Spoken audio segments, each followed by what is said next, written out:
Following his unexpected plunge into the Rhine at the hands of his nephew, the Emperor Caligula, Claudius was sent back to Rome. Fished from the river by soldiers who still honoured the memory of Germanicus, Claudius departed the northern frontier quietly, long before Caligula ordered the legions to gather the spoils of the sea, and before the emperor staged his triumph upon the waters of Baiae. By the time word of seashells and floating bridges reached Rome, Claudius was already home. He returned not in glory, but in silence, to familiar walls, familiar courtyards, and to the embrace of his pregnant wife, Messalina, whose relief at seeing him alive was matched only by Claudius's own fear of what survival now meant. Before the Rhine legions, he had been publicly humiliated. Now the others would come, those humiliated before him, the defenders of young Piso and Orestilla, the families of Lollia Paulina and Memmius Regulus, the sons of Silanus, the household of Lepidus, and the husbands of Agrippinilla and Livilla. They would speak first in code to test his loyalties. Then they would drop hints, watching his reaction. And if Claudius wasn't careful, his name could easily be added to the next plot against Caligula. And it was not just Rome's elites either. Claudius knew there would be men within the Praetorian Guard who quietly resented the betrayal of Macro and Ennia, men who had seen loyalty repaid with silence and disappearance. Even Cassius Chaerea, the Praetorian Caligula had selected as prefect of his household, could not be content. As a young officer on the Rhine, Chaerea had once guarded Germanicus's son, had lifted little boots into his arms when Agrippina presented the toddler to the legions. Now that same boy mocked him openly. Caligula mimicked Chaerea's high-pitched voice, ridiculed him as effeminate, and delighted in assigning him sexualized watchwords meant to humiliate, words like Venus and Priapus. Honor, Claudius knew, could survive poverty. It could survive obscurity, but it rarely survived ridicule. But Claudius did not go looking for any of them. If danger was coming, it would come on its own, not as an accusation, but as a visit. Men did not announce desperation. They arrived with questions, with worries disguised as friendship, with requests for counsel that sounded harmless, until they were not. Herod Agrippa arrived in Rome as the emperor was returning from the northern frontier, fresh from unveiling what he called the plot of 3 daggers, from his strange victory over the domain of the god Neptune, and from the spectacle at Baiae, where Caligula had ridden his horse across the water, like a god. Agrippa himself came not by summons, but with a purpose. Upon his succession to the principate, Caligula had elevated Agrippa to kingship, granting him the territories in the east that had once belonged to his uncle Herod Philip. The decision enraged Agrippa's sister, Herodias. She had divorced that same Herod Philip in order to marry another uncle, Herod Antipas. And now, the brother she had once persuaded Antipas to shelter when Agrippa was hunted by Roman creditors had been raised above them both. He was the first of the Herodian line to be granted the title of king since the death of Herod the Great nearly 40 years earlier. Incensed, Herodias convinced Antipas to journey to Rome and petition the Emperor Gaius for the same honor. But Agrippa arrived first. He informed the emperor that Herod Antipas had once aligned himself with the Praetorian prefect Sejanus, a charge Caligula already regarded with suspicion. More damning still, Agrippa claimed that Antipas had amassed a stockpile of arms sufficient to equip 70,000 men, weapons he intended to deploy against Rome with the support of Parthia's king Artabanus. Antipas and Herodias did not deny the existence of the weapons. They claimed the collection was merely a private indulgence, a hobby of a provincial ruler with more wealth and discipline. But Herod Philip, Herodias's former husband, corroborated Agrippa's account. And in an age when loyalty was measured by proximity to past enemies, Caligula accepted the charge. Herod Antipas was stripped of his tetrarchy and sent into exile at Lugdunum in Gaul, the very town in which Claudius himself had been born. Herodias, unbowed and unrepentant, chose to follow her husband into exile. Caligula then transferred Antipas's former territories, Galilee and Perea, to Herod Agrippa. With that decree, Agrippa now ruled almost as much of Judea as his grandfather, Herod the Great, had once held. But gifts from Caligula were never given without a price. No sooner had Agrippa been rewarded for exposing the conspiracy of Antipas than he found himself facing a far more dangerous test, one that required him to stand, however carefully, against the emperor himself. For rumors were spreading through the eastern provinces, whispered first, then spoken openly, that Caligula intended to place a statue of himself inside Jerusalem's great temple. Not in its courts, nor its porticos, but within the Holy of Holies, the innermost sanctuary, where no image had ever stood, and where only the high priest might enter. For Agrippa, the meaning was unmistakable. To remain silent was to betray his people, but to speak was to risk everything Caligula had just given him, including his life. The news of Caligula's intentions came from Tiberius Julius Alexander, the alabarch of Alexandria, a man whose office bound him to Rome, but whose blood bound him to the Jews of the city. Together with his brother, a philosopher named Philo, he arrived in Rome at the head of a delegation sent to petition Caligula for protection, not for favor, but for survival. In Alexandria, the situation had already collapsed into terror. Jews had been crucified in the streets, dragged behind chariots, burned alive and driven from their homes as crowds looted what they left behind. Their synagogues were seized and set ablaze, all because the Greek population of the city had erected statues of Caligula throughout the Jewish quarter, honoring him as a god. But images placed within Jewish sacred spaces were acts of idolatry.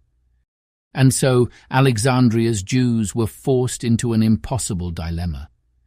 To refuse worship was treated as treason. To protest was treated as rebellion. In Alexandria, being Jewish was increasingly a sentence of death. And it was not only the Jews of Alexandria who troubled Philo's delegation. Their fears stretched to Judea itself. For weeks they were denied an audience with the emperor, a delay that only deepened their alarm. During that time, Philo and Alexander sought out Claudius and Herod Agrippa. Agrippa at first refused to believe the rumors. He dismissed them as exaggeration, paranoia. But Claudius did not. He had been there from the beginning, when Caligula began to reshape the nature of Rome's imperial cult itself, granting his sisters religious sacrosanctity and elevating Drusilla beyond memory into divinity. Nothing Caligula did afterwards surprised him. Finally, Philo and Alexander's delegation was permitted to stand before Caligula, but not in the Curia. Instead, they were brought to the Palatine, where the emperor was absorbed in the vast reconstruction of the Palatium itself. The setting alone unsettled them. This was not a space for legal petitions. It was a space where they were made to wait. Their fear deepened when they saw who else had been summoned. Already present, led by a man named Isidorus, was a delegation of Alexandrian Greeks, the very men who had erected statues of the emperor throughout the Jewish quarter, and who openly worshipped the images of Gaius as divine. Afraid that flattery would prevail where reason could not, Philo's delegation dropped to their knees, hailing the emperor as Augustus, and grasped in that moment that they did not bow before a judge, but before their accuser. Caligula looked down at them. "You are haters of God," he said, "insomuch as you do not think I am a god. I, who am already confessed to be a god by every other nation, but who am refused that appellation by you alone." Then Caligula lifted his hands toward the sky and made a proclamation so blasphemous to Philo's delegation that they would not repeat it, not even in private, not even to Herod Agrippa. At once the Greek delegation erupted. They raised their hands, hailing the emperor with every divine title they could summon. They clapped, they laughed, some even danced exultant as if the verdict had already been passed. Then Isidorus, one of the Greek leaders, stepped forward. "O master," he cried, "surely you will now hate these men who stand before you, and pour out your wrath upon them and upon their countrymen as well, now that you have become acquainted with their disaffection and their disloyalty toward you. When all other men were offering up sacrifices and thanksgiving for your safety, only these men refused to offer any sacrifice at all. And by these men I mean all the rest of the Jews." The charge was unmistakable. What Isidorus offered was not testimony against a handful of petitioners, but a justification for violence against an entire people. Then Philo's embassy cried out as one, "Lord Gaius, we are falsely accused." Philo then stepped forward, his voice urgent, controlled. "Not only did we sacrifice, we offered entire hecatombs. We poured out blood in libation upon the altar. And we did not carry the flesh of the sacred animals back to our homes to feast and banquet upon, as some are accustomed to do." His eyes slid briefly toward the Greek delegation. "We committed the whole beast to the sacred flame as a burnt offering. And we have done this 3 times already. The first when you succeeded to the empire, the second when you recovered from that terrible disease, and the 3rd time we sacrificed was in hope of your military victory." Caligula paused as though weighing the matter carefully. "I grant you this," he said at last, his voice calm, deliberate. "Everything you have said is true. You did sacrifice." He let the words hang for a moment. "But you were not sacrificing to me." His gaze hardened. "You were sacrificing on my behalf to another god." Then he cocked his head. "So why was that good for me?" Philo, Alexander, and the rest of the delegation began to tremble. They understood now that they would not achieve their purpose, and feared they might not even leave alive. Then, without dismissing them, Caligula turned and began to walk.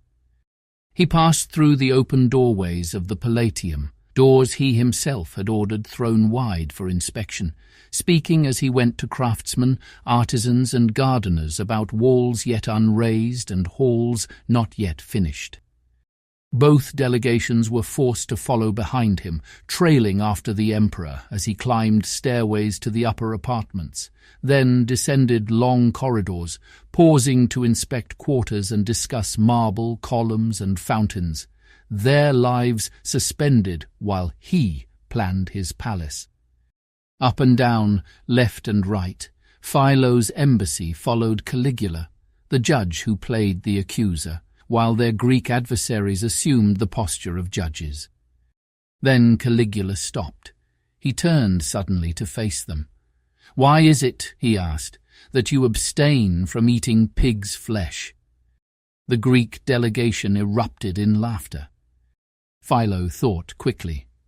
Different nations have different laws, he replied. Nonetheless, there are certain things which are forbidden, not only to us, but to our adversaries as well. Alexander added quickly, eager to soften the moment.